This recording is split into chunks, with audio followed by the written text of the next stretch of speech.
Nessa segunda parte do episódio 36, vamos conversar sobre os diferentes tipos de instituições construídas por diferentes sociedades ao longo do tempo e qual a relação que elas têm com o fator prosperidade e desenvolvimento. Na capa, o ditador Nicolás Maduro da Venezuela, país rico em petróleo, porém com 70% da população vivendo abaixo da linha de pobreza.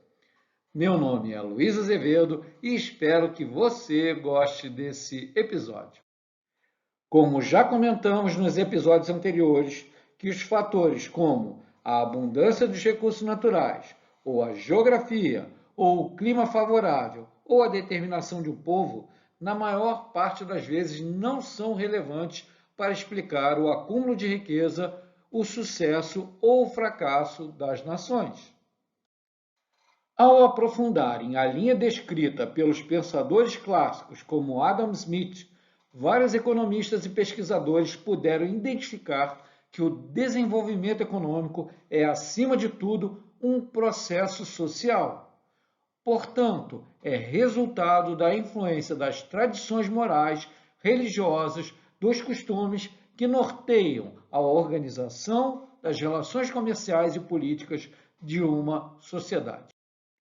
Os economistas Daron Acemoglu, do MIT, e James Robson, da Universidade de Chicago, no livro Por que as Nações Fracassam, publicado em 2012, apresentam diversas evidências e exemplos dessa tese e descrevem como as instituições constituídas por determinadas sociedades ao longo da história são muito mais relevantes para explicar a prosperidade ou o fracasso de uma nação, ou seja, as razões do desenvolvimento.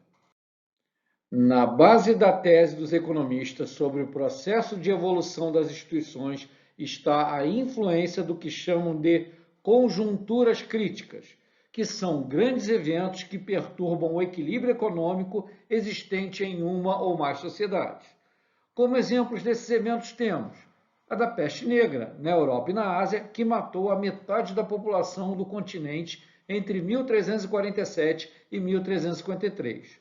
Ou o processo histórico na China, conhecido como Haijin, onde foram proibidas as navegações de longo curso e que desmontou a grande frota de navegação chinesa, muito maior e muito mais poderosa do que a de qualquer país ocidental à época, por volta de 1450.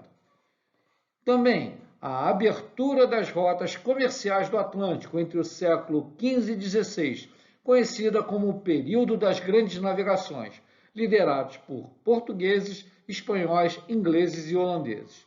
E, talvez o mais importante de todos, que mudou radicalmente o caminho da humanidade, a chamada Revolução Industrial, na Inglaterra, que se iniciou por volta de 1760. Esses grandes eventos, por serem disruptivos da estrutura econômica e política em larga escala, oferecem oportunidades para mudanças rápidas nas sociedades. Porém, os caminhos das mudanças institucionais provocadas por esses grandes eventos são distintos entre as sociedades. Para uma melhor linha de demonstração da tese, as instituições são consideradas em duas dimensões: as instituições políticas e as instituições econômicas. As instituições políticas podem ser classificadas em dois tipos básicos: as inclusivas, representadas pela foto do Parlamento Britânico, e as extrativistas, representadas pela foto do ditador venezuelano Nicolás Maduro. Sobre as instituições políticas inclusivas, são aquelas que não limitam o poder político a um grupo, mas permitem constante renovação de lideranças que representem as diferentes aspirações da população, sem restringir a formação de oposições ao poder constituído democraticamente. Adotam e aplicam o Estado de Direito, respeitando as liberdades individuais, garantindo o direito à propriedade privada e a igualdade de todos os indivíduos perante a lei. Em resumo, nas nações que construíram ao longo do tempo instituições políticas inclusivas, o maior protagonista é a sociedade civil. Já com relação às instituições políticas extrativistas, são sistemas onde alguns grupos dominantes controlam o poder político no país e sufocam rapidamente por todos os meios qualquer possível nova liderança que possa vir a ameaçar a posição deles. Extraem substanciais vantagens econômicas às custas do esforço e trabalho de toda a população, concentrando cada vez mais renda e poder nesses grupos dominantes. E criam e manobram as leis do país para manterem o status quo desses mesmos grupos dominantes. Em resumo, as nações que vivem sob instituições políticas extrativistas estão submetidas ao jugo de um sistema de poder autoritário e centralizado.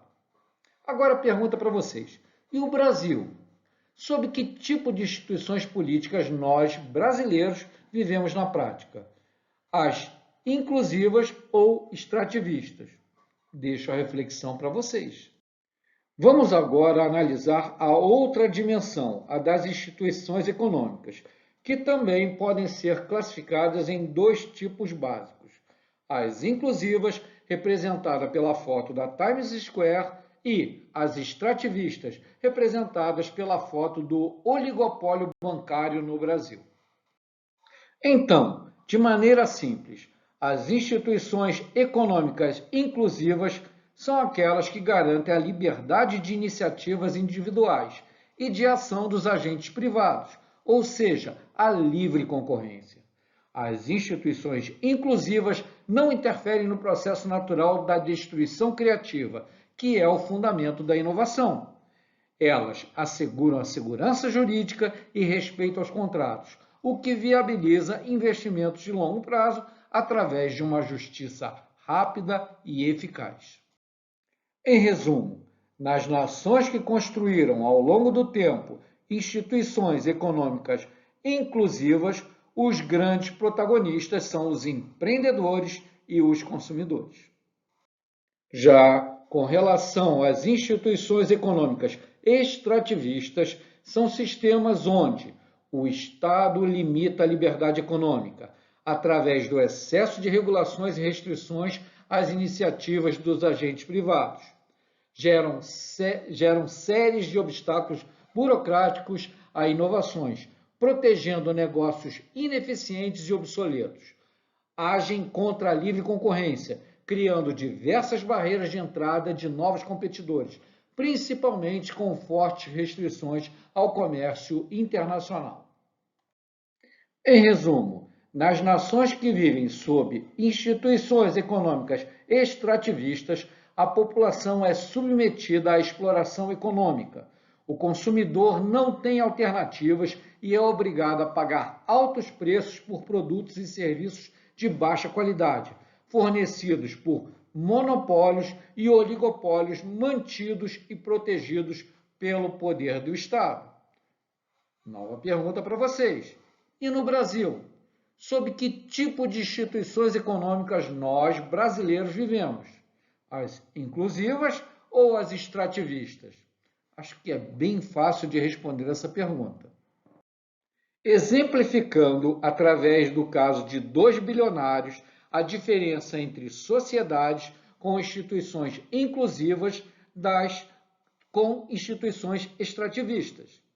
Na foto da esquerda temos o bilionário mexicano Carlos Slim, que montou um império das comunicações baseado no monopólio, a Telmex no México. No caso, um monopólio estatal privatizado que foi transferido para um oligarca que faz parte do grupo dominante no país.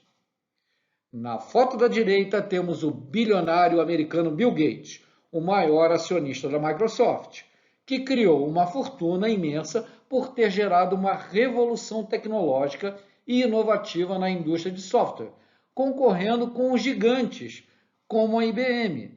Isso porque teve a liberdade de iniciativa, seus direitos intelectuais protegidos e um ambiente de segurança jurídico sólido. Além do mais, diferente do bilionário mexicano Carlos Slim, que sempre contou com os benefícios de suas relações com os governos do México, como percebemos na foto de Bill Gates, ele está sendo interrogado pelo Departamento de Justiça dos Estados Unidos, num processo em 1988 contra a Microsoft, acusada de práticas monopolistas no mercado de tecnologia. Este processo terminou com um veredito de condenação da empresa e a imposição de novas normas de conduta para o mercado de tecnologia e o pagamento de pesadas indenizações. Dá para perceber a diferença entre os sistemas. Outro exemplo prático entre as condições das sociedades sob instituições inclusivas ou extrativistas é a comparação do serviço de telefonia celular no Canadá e no Brasil. O Canadá, com uma população de 38 milhões de habitantes, ou seja, um pouco menor que a população somente do estado de São Paulo, tem à disposição uma oferta do serviço por 24 diferentes empresas de telefonia. O consumidor canadense ganha com a competição pela melhor qualidade e o melhor custo. Já no Brasilzão, ficamos limitados ao oligopólio de apenas 4 empresas, a Vivo, a TIM, a Oi e a Claro, que oferecem um péssimo serviço por um alto preço e são protegidas pelo Estado brasileiro através de diversos benefícios, como empréstimos subsidiados do BNDES, de barreira de entradas de concorrentes geradas pela Anatel e até proteção em processos judiciais de consumidores contra essas empresas. De modo gráfico simples, é possível visualizar a posição de diferentes nações com relação ao tipo de instituições. No eixo vertical, temos os níveis das instituições políticas, que vão de extrativistas até inclusivas. Do mesmo modo, no eixo horizontal, temos os níveis das instituições econômicas, que também vão de extrativistas até inclusivas. Então, no quadrante de cor verde, temos as nações com instituições inclusivas, tanto no aspecto político quanto no econômico. Como exemplos, a Coreia do Sul, os Estados Unidos, o Reino Unido, a Suíça. No quadrante de cor laranja, países que fizeram a transição para instituições políticas inclusivas, porém ainda permanecem com instituições econômicas extrativistas, como exemplo, o Zimbábue. No quadrante de cor amarela, economia inclusiva e política extrativista, o grande exemplo é a China, que fez uma importante abertura para a economia de mercado a partir de 1980, o que proporcionou um grande crescimento nas últimas décadas. Porém, o Partido Comunista Chinês continua a manter o controle político sobre a sociedade e, nos últimos anos, aumentou a mão de ferro do Estado sob a ditadura na prática do Xi Jinping. Finalmente, no quadrante de cor vermelha, temos as nações com instituições extrativistas, tanto no aspecto político quanto no econômico. Como exemplos, a Coreia do Norte, o México e, para surpresa de ninguém, o Brasil.